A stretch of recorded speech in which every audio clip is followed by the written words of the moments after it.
concrete African folktale YouTube video with this script. Before I start this story, let me ask you something. Have you ever wanted something so badly that you forgot it was never meant for you? That is what happened to Amara, and the ancestors made sure she paid the price. This story is not just about love. It is about greed, jealousy, and what happens when you cross lines that should never be crossed. So sit down, listen well, and remember this story. You might need it one day. In a small village called Ugwoba, there lived two sisters. The older one was named Adaze. She was beautiful, kind, and gentle. Everyone loved her. The younger sister was Amara. She was also beautiful, but her heart was different.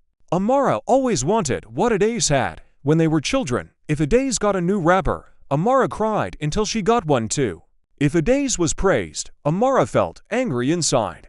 Their mother noticed this and warned Amara many times. Amara, stop comparing yourself to your sister. You have your own blessings, their mother would say, but Amara never listened. She smiled and pretended everything was fine. But inside, jealousy was growing like a weed in her heart. As the years passed, Adaze grew into a woman of grace. Men from different villages came to ask for her hand in marriage. But Adaze was not in a hurry. She wanted to marry someone who truly loved her, not just her beauty. One day, a young man named Chidi came to their compound. He was tall, handsome, and respectful. He worked as a trader and was known to be hardworking and honest. When Chidi saw Adaze, he fell in love immediately. He began visiting their home regularly, bringing gifts for Adaze and her family. He spoke kindly to everyone, including Amara. Adaze liked him too. Slowly, they grew close. Amara watched everything from the corner. She watched how Chidi looked at Adaze. She watched how he made her sister laugh. And something dark stirred inside her. Why does Adaze always get the good things? Amara thought to herself. Why not me? At first, Amara tried to ignore the feeling. But every time she saw Chidi and Adaze together, the jealousy became stronger. She started imagining herself in Adaze's place. She started wishing Chidi was hers. The wedding day came. The whole village celebrated.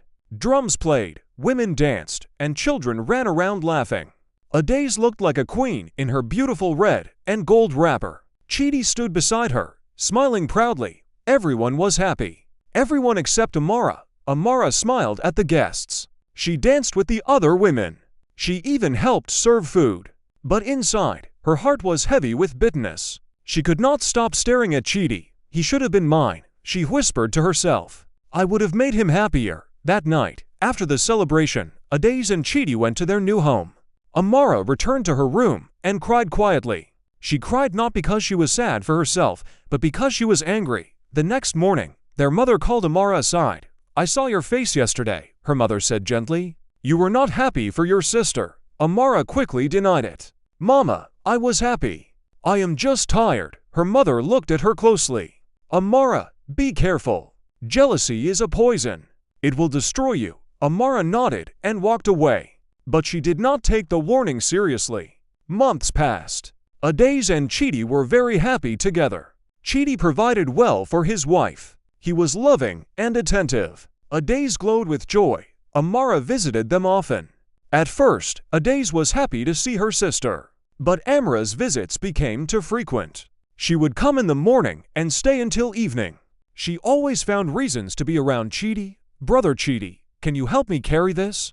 Amara would ask, smiling sweetly. Brother Chidi, teach me how to do this business like you, she would say, sitting too close. Chidi was a kind man. He did not suspect anything wrong. He treated Amara like a younger sister. But Amara wanted more than that. Adaze began to notice. She saw how Amara's eyes followed Chidi. She saw how Amara always wore her best clothes when visiting.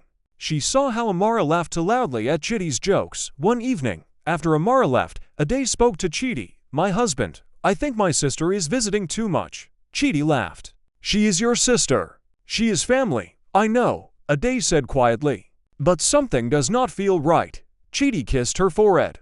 You are thinking too much. Amara is just young and friendly. Adaze wanted to believe him.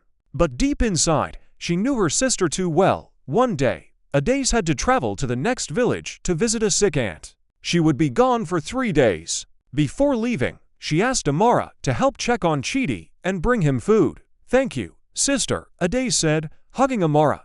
"Take care of my husband for me." Amara smiled. "Of course. Do not worry about anything." But as soon as Adaze left, Amara's plans began. She cooked Chitty's favorite meals and brought them to him every day. She cleaned his house without being asked. She stayed longer than necessary, talking and laughing with him. Chitty was grateful, but also confused. "Amara, you do not have to do all this. I can manage. It is no trouble, brother," Amara said softly. "I want to help." On the second night, Amara came wearing a beautiful wrapper and her hair freshly plaited. She brought palm wine and sat close to Chitty. "You work so hard," she said, pouring him a drink. "Adaze is lucky to have you." Chitty sensed something was wrong. He stood up.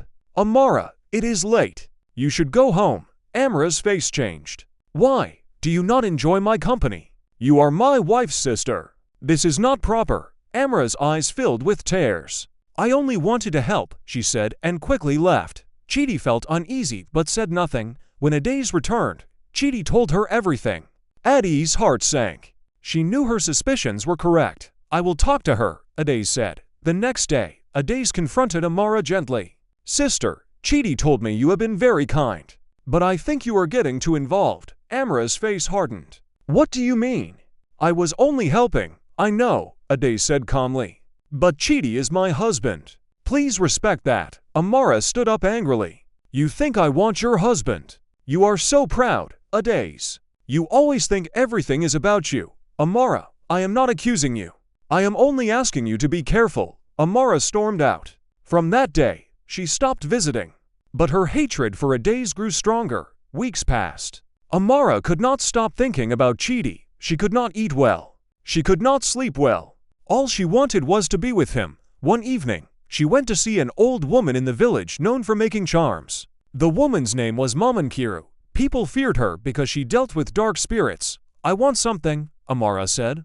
"I want a man to love me." Mamankiru looked at her closely. "Which man?" Amara hesitated. "My sister's husband." Mamankiru's eyes widened. "That is forbidden. The ancestors will not allow it." "I do not care," Amara said. "I want him." Mamankiru warned Amara many times. She told her that using charms to steal a sister's husband would bring a terrible curse. But Amara was desperate. She did not care about consequences anymore. "Please," Amara begged. "I will pay you anything." Finally, Mamankiru agreed. She gave Amara a small black powder.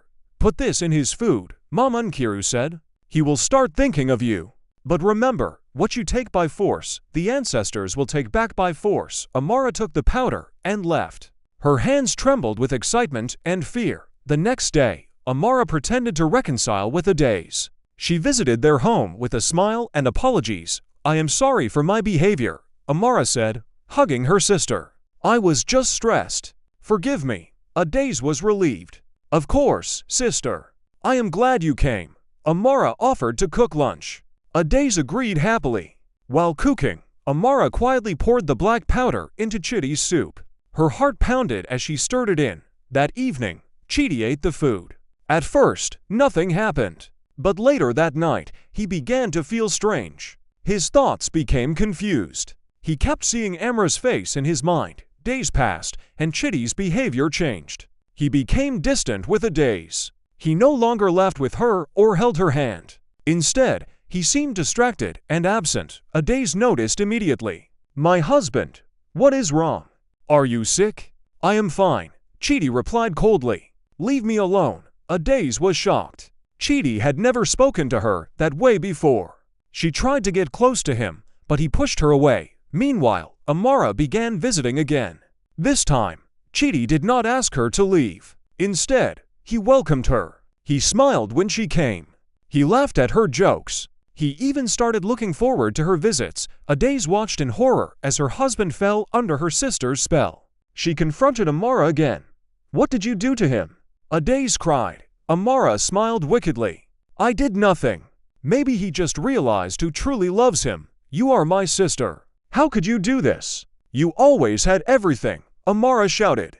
"Now it is my turn." Adaze ran to her mother and told her everything. Their mother was devastated. She went to confront Amara, but Amara refused to listen. "Chitty loves me now," Amara said proudly. "There is nothing you can do." Within 2 months, Chidi left Adaze. He moved out of their home and went to live with Amara. The whole village was shocked. People whispered and pointed fingers. How can a man leave his wife for her younger sister? They asked. It is witchcraft, others said. That family is cursed. Adaze was heartbroken. She cried every day and night. She stopped eating. Her mother tried to comfort her, but the pain was too deep. Amara, on the other hand, was happy. She had finally gotten what she wanted. Chidi was now hers. She cooked for him, slept beside him, and called herself his wife, but something was wrong. Chidi's eyes looked empty. He smiled, but it was not real. He spoke, but his words had no life. He was like a walking shadow. Amara ignored the signs. She convinced herself that Chidi truly loved her now. One night, Amara had a dream. In the dream, she saw an old woman with white hair standing at the edge of a river. The woman's eyes were filled with anger. You have broken sacred laws, the old woman said. The ancestors are watching. What you have stolen will be taken back. Amara woke up sweating.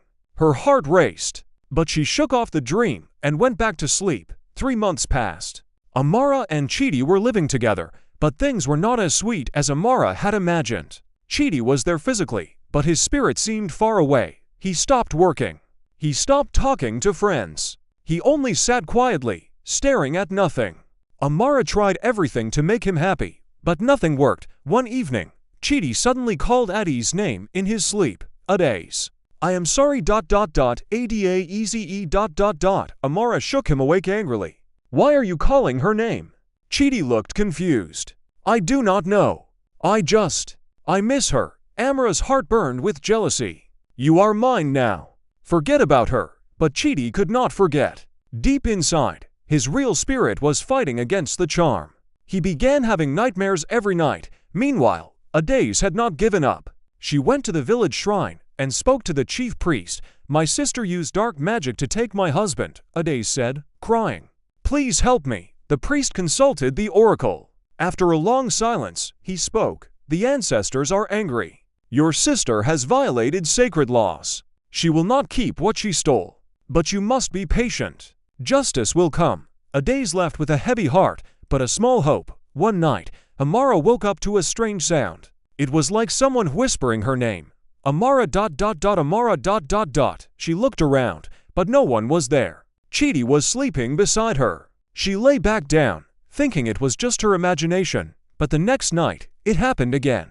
This time, the whispers were louder and closer. Amara. You have stolen what is not yours. Amara's body went cold. She sat up and saw a shadow standing at the corner of the room.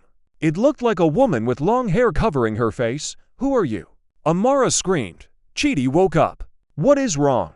Do you not see her? Amara pointed at the corner. Chidi looked but saw nothing.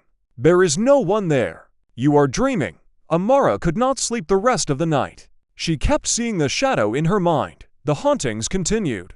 Every night, Amara heard whispers. Every night, she saw shadows. She became afraid to sleep. Her face grew thin, and her eyes became red from lack of rest. Chidi also began seeing things. He saw Adi's face everywhere. He heard her voice calling him. He started crying without knowing why. Amara knew something was terribly wrong. She went back to Mama and Kiru. The charm is not working properly, Amara said, panicking. I am seeing things. Chidi is seeing things. Fix it. Mama and Kiru shook her head. I warned you. The ancestors are fighting against you. You cannot win this battle. There must be something you can do, Amara begged. Mama and Kiru sighed. There is one way. You must perform a cleansing ritual and return Chidi to Adaze. If you do not, the curse will destroy you both. Amara's pride would not let her. No, I will not give him back. Then you will suffer, Mama and Kiru said coldly. Amara left angrily. But that night, things became worse. Chidi started screaming in his sleep. He thrashed around violently, shouting Adi's name. Adaze, forgive me. Adaze, I am sorry. Amara tried to wake him, but he pushed her away with strength that shocked her. His eyes were open, but he was not seeing her. He was seeing something else. Finally, Chidi collapsed and fell into a deep sleep. Amara sat in the corner, shaking with fear. The next morning, Chidi woke up different. He looked at Amara with confusion. Who are you? He asked. Amara's heart stopped. I am Amara, your wife. Chidi frowned. I do not have a wife named Amara. Where is Adaze? Amara realized the charm was breaking. Chidi's memory was returning. She panicked and tried to keep him inside the house, but Chidi pushed her aside and ran out. He ran through the village like a madman, calling Addie's name. People stared at him in shock. Adaze. Where is my wife, Adaze? Someone directed him to Addie's mother's house. When Adaze saw Chidi, she ran to him. They both fell to the ground, crying. I am sorry, Chidi sobbed. I do not know what happened to me. I am so sorry. Adaze held him tightly. It is not your fault. My sister used witchcraft. The village elders were called. Amara was summoned to explain herself. She stood before them, trembling and ashamed. Did you use charms on this man? The head elder asked. Amara could not lie anymore. Yes, she whispered. The whole village gasped. Her mother wept bitterly. You have committed a grave sin, the elder said. You have broken the bond of sisterhood and violated sacred marriage laws. The ancestors will judge you. That night, Amara returned home alone. She cried until she had no more tears. She had lost everything: her sister, her dignity, and the man she thought she loved. Chidi moved back with Adaze. Slowly, he began to recover. Adaze forgave him because she knew he had been under a spell. Their love grew even stronger after the trial, but Amara's punishment was just beginning. Strange things started happening to her. Food would spoil in her hands. Water she touched would turn bitter. Animals ran away from her. Children cried when they saw her. She could not sleep without nightmares. Every night, she dreamed of the old woman by the river. Every night, the woman repeated the same words. What you took by force will be taken from you by force. Amara became sick. Her body grew weak. Her skin became pale. Doctors could not find what was wrong with her. One day, she looked in the mirror and saw something that made her scream. Her reflection showed an old, ugly woman with hollow eyes. She ran to Mamankiru again. Help me, Amara cried. I am dying. Mamankiru looked at her with pity. The ancestors have marked you. The only way to break the curse is to confess publicly, beg your sister for forgiveness, and perform a cleansing ritual at the river shrine. Amara was too proud. I cannot do that. The whole village will mock me. Then you will die, Mamankiru said simply. Weeks passed, and Amara's condition worsened. She could barely walk. Her mother begged her to do the ritual, but Amara refused. One night, Amara had the worst nightmare yet. She dreamed she was drowning in a river. The old woman stood on the shore, watching her sink. Please, help me. Amara screamed. You must make things right, the old woman said. Confess, apologize, cleanse yourself, or die. Amara woke up gasping for air. Her chest felt heavy, like someone was sitting on it. She knew she could not continue like this. The next morning, with her mother's help, Amara went to Addie's house. She fell on her knees before her sister. Adaze, please forgive me, Amara cried. I was wrong. I was jealous and wicked. I used dark magic to steal your husband. I have destroyed our family. Please, forgive me. Adaze looked at her sister. Part of her wanted to turn away, but she remembered her mother's teachings about forgiveness. I forgive you, Amara, Adaze said quietly. But forgiveness does not erase consequences. You must face what you have done. Amara nodded, tears streaming down her face. I know. I will do whatever it takes to make things right. The village elders arranged for the cleansing ritual. It would take place at the river shrine, where the ancestors' spirits were strongest. On the appointed day, the whole village gathered.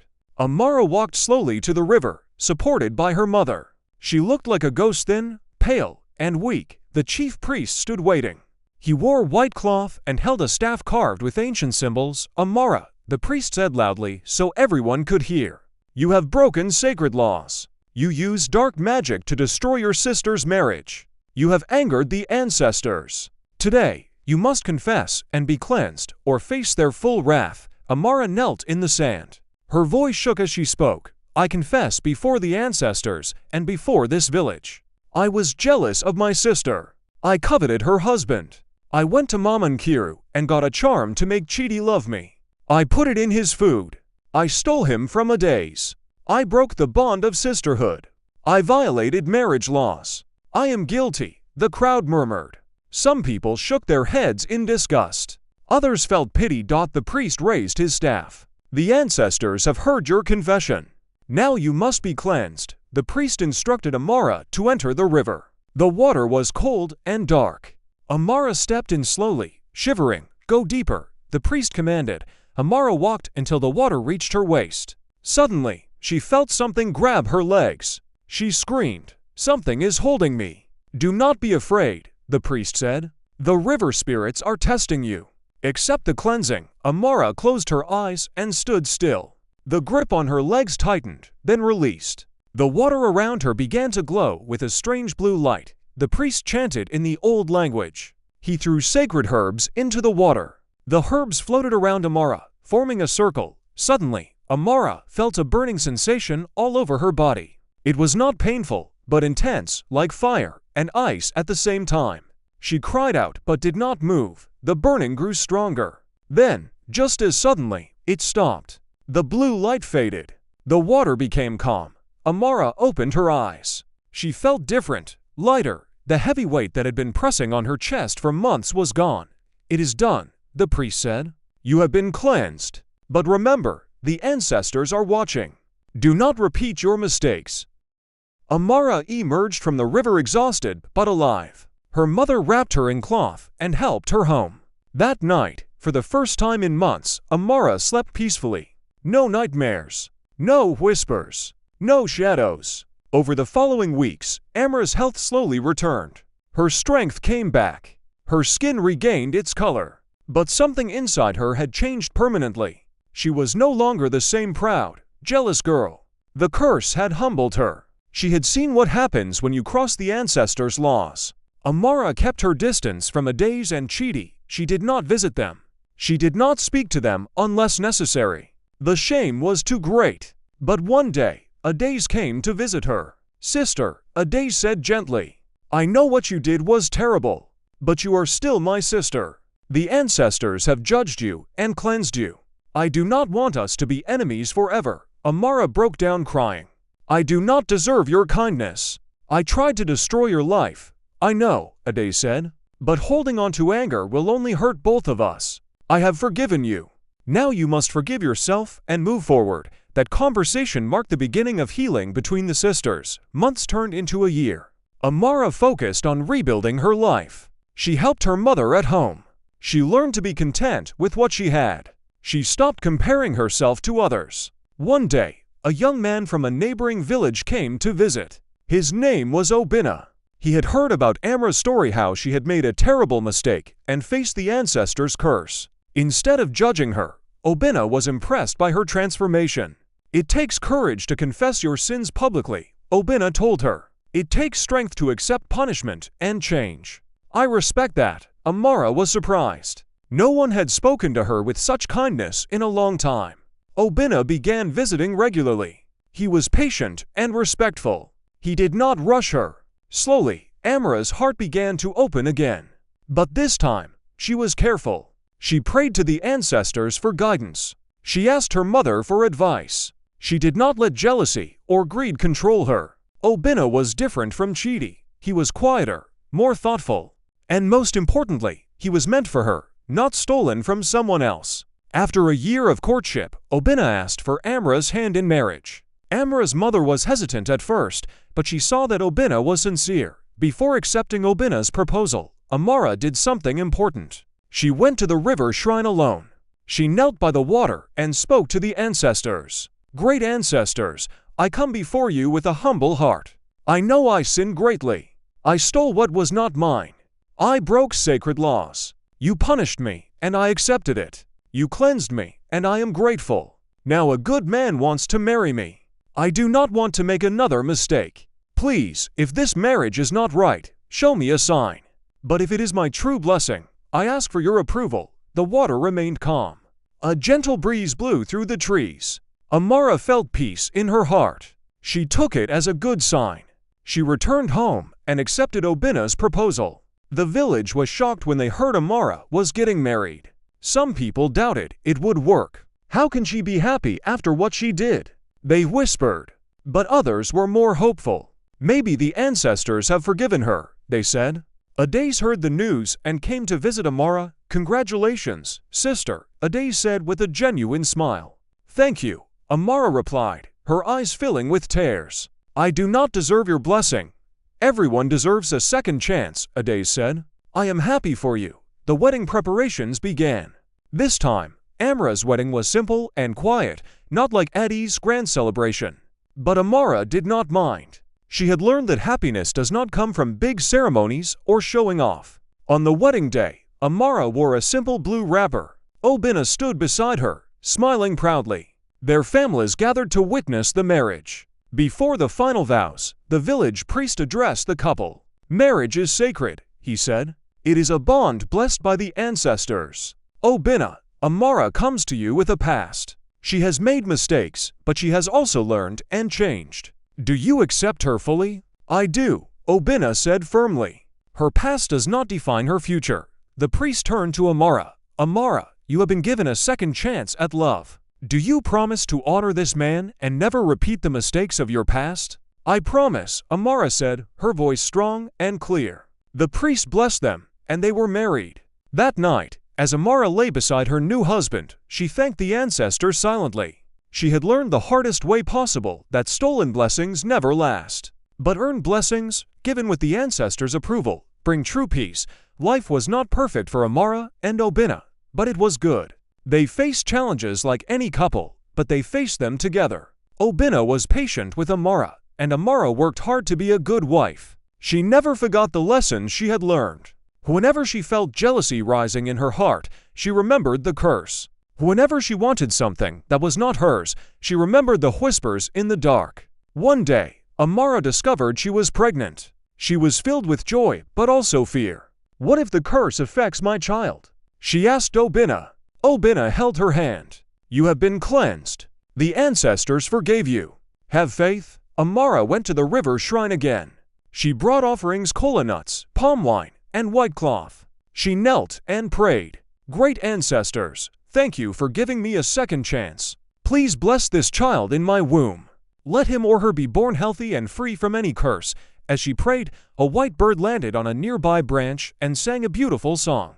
Amara smiled. She took it as a sign that her child would be blessed. 9 months later, Amara gave birth to a healthy baby girl. The whole family rejoiced. Even Ades came to visit and brought gifts. As Amra's daughter grew, she became a source of joy and healing for the whole family. The sisters grew closer than they had been in years. Their children played together. Their husbands became friends. The village watched this transformation with amazement. "The ancestors truly forgave her," people said. "Look how blessed she is now." But Amara never forgot where she came from. She used her story to teach others. Young girls in the village would come to her with questions about love and marriage. Amara would sit them down and tell them her story honestly. "I was foolish," she would say. "I thought I could take someone else's blessing and make it mine. But the ancestors do not allow such things. What is meant for your sister is not meant for you. What is meant for you will come to you in the right time." The girls listened carefully. Some cried. Some thanked her for her honesty. Amara also reconciled fully with Ades. They spent time together, helping each other with their children and their homes. The bond that had been broken was slowly rebuilt, stronger than before. One evening, as the sisters sat together watching their children play, Ades spoke. "I am glad you changed, Amara. I am glad we found our way back to each other." Amara smiled sadly. "I almost lost everything because of my jealousy. But the ancestors taught me. They broke me so they could rebuild me properly." Years passed. Amara became known in the village not for her sin, but for her wisdom. Women came to her for advice. Young girls sought her guidance. She became a living testimony of what happens when you cross sacred laws and what happens when you truly repent. One day, Mamankiru, the woman who had given Amara the charm, fell seriously ill. On her deathbed, she called for Amara. Amara went, even though many people advised her not to. "Why do you want to see me?" Amara asked the dying woman. Mamankiru's voice was weak. "I gave you that charm knowing it would destroy you. I should have refused no matter how much you begged. I am sorry." Amara looked at the old woman with pity. "I do not blame you. I chose to take the charm. I chose to use it. We both made mistakes. Do you forgive me?" Mamankiru asked. "I forgive you," Amara said. "May the ancestors forgive us both." Mamankiru died that night. Amara attended her funeral and prayed for her soul. After that, Amara made a decision. She would dedicate her life to helping others avoid the mistakes she had made. She began speaking at gatherings, sharing her story, and warning young people about the dangers of jealousy, charms, and breaking sacred laws. Now, let me finish this story the way it should be finished. Amara lived a long life. She raised her children well, teaching them to be content with their own blessings and never covet what belongs to others. She and her days remained close until old age. When Amara finally died, the whole village came to her funeral. They did not remember her as the woman who stole her sister's husband. They remembered her as the woman who repented, changed, and became wise. At her funeral, the priest said, "Amara's life teaches us that no sin is too great for the ancestors to forgive, but forgiveness comes with consequences. She paid the price for her actions, but she also received mercy." Let her story be a lesson to us all. So, my dear listener, what have you learned from this story? Remember this: never desire what belongs to your sister, your brother, or your neighbor. The ancestors see everything. They will not let you keep what you have stolen. But if you confess your sins, accept your punishment, and truly change, they will give you your own blessings that are meant for you alone. If you enjoyed this story, share it with someone who needs to hear it. And remember, the ancestors are always watching.